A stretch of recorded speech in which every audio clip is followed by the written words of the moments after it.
دي هيونداي توسان، بس مش اي توسان انت تعرفها.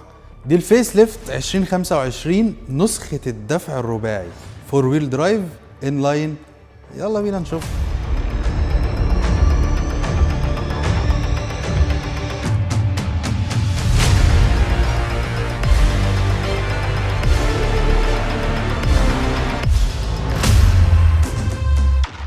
بتتقدم بموتور 1600 سي سي تربو، بيولد 180 هورس باور و265 نيوتن متر، بتوصل بفتيس دي سي تي من 7 نقلات 4 ويل درايف زي ما قلنا. ودلوقتي تعالى نتكلم عن الاضافات والتغييرات اللي حصلت على العربيه. مقدمه العربيه حصل عليها تعديلات كتير زي الشبك الامامي والاضاءات والكت الامامي اللي بيميز فئه الانلاين. لو اتكلمنا عن الاضاءه في العربيه فبتيجي باضاءه فول LED اماميه وخلفيه، واشارات LED بالمرايات، وامبيانت لايت بيتغير ل 64 لون. ولو اتكلمنا عن التجهيزات فالعربيه بتيجي بحساس اضاءه وحساس مطر وكيلس انتري وستارت ستوب انجن وفتيس شيفت باي واير موجود خلف الطاره، وكيرفد سكرين مقسومه لجزئين، تاتش سكرين وديجيتال ديسبلاي، ده غير الشاحن الوايرلس وفتحه سقف بانوراما، وتقدر تفتح وتقفل الشنطه كهرباء. العربيه بتدعم الابل كار بلاي والاندرويد اوتو وساوند سيستم من شركه بوز.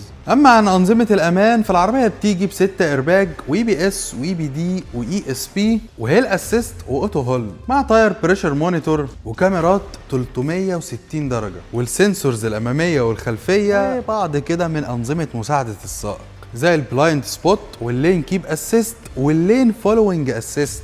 إضافة الدفع الرباعي في العربية خلى فيها درايف مودز تقدر تمشيك على الرملة وفي المطرة وعلى التلج. لو اتكلمنا عن تجهيزات العربية من جوه فهنلاقي طارة رياضية مصنوعة من الجلد وتكييف ديجيتال دول زون، ومش هننسى أهم حاجة إن الفرش الداخلي الكانتارا والكراسي كهرباء فيها ميموري وبتدعم التبريد. العربية بتيجي بضمان 5 سنين أو 100,000 كيلو من مجموعة غبور، ومتوفرة عند سمير ريان بأفضل عروض على التقسيط وأحسن سعر للكاش.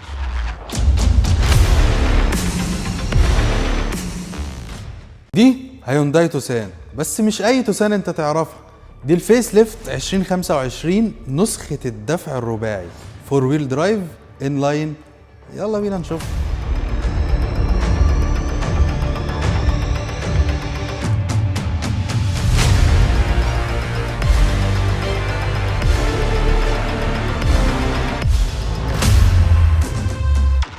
بتتقدم بموتور 1600 سي سي تربو، بيولد 180 هورس باور و265 نيوتن متر،